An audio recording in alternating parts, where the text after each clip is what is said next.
بسم الله الرحمن الرحیم. نن موږ د الماني ژبې د جمع جوړولو په هکله باندې سره غږیږو، سره دې چې یو څه کار ور باندې شوی دی چې ساده شي، خو بیا هم ژبه ده او ستونزمنه ده. پلورل په جرمني ژبه کې جمع چې دلته ا ورته لیکل شوې ده په ای ان او ای ان باندې، چې دا توري په آخر کې د جمع راځي او نوم جمع کیږي.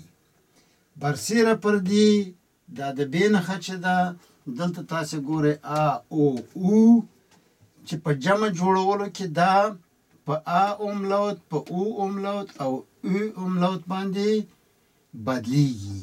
جمع ا یعنی که په ګړ کې یو له د دې تورو څخه وي، نو هغه په جمع کې هم دا املاوت کیږي او هم دا له دې څخه د دې ا څخه ای یا ان یا ای ان یا یو بل د جمع حالت هغه ورسره راځي او اګړ جمع کیږي. دلته موږ ګورو د ا برخه یو څه ساده ده، زنګولر یا یوی دیا بریف او پلورل یا جمع د بریف، یوازې ای په آخر کې راغله. همداسې نور ډېر نومونه شته دی چې د بعضو کې ان راځي، د بعضو کې ان راځي، خو موږ په دې برخه باندې ټینګار کوو چې دلته یو څه زیاتوالی پکې دی. زنګولر یا یوی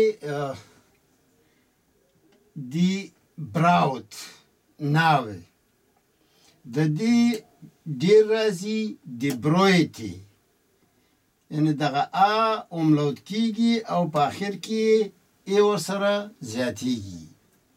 همدا ډول د فرش چندخ دا او املاوت کیږي او په آخر کې ای ورسره زیاتیږي، په دې باندې جمع راځي دی فرش. همدا ډول ښځینه نوم د لوفت، او املاوت کیږي په آخر کې ای ورسره راځي دی لفته. دا په لنډ ډول د جمع جوړېدل او په آسان ډول د جمع جوړېدل تاسو ته وښایي.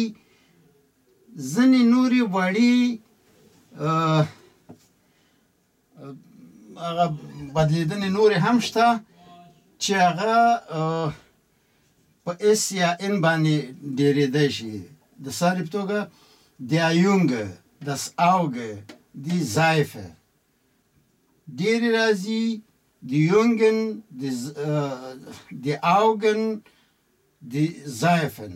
همدا ډول das Auto, das Hotel په اس باندې ډېرېږي. die Autos, die Hotels. نن موږ په همدومره درس باندې بسیا کوو او تر راتلونکي درس پورې تاسې په خدای سپارو. هیله ده چې ورځ مو ښه تېره شي. په خدای مو سپارم او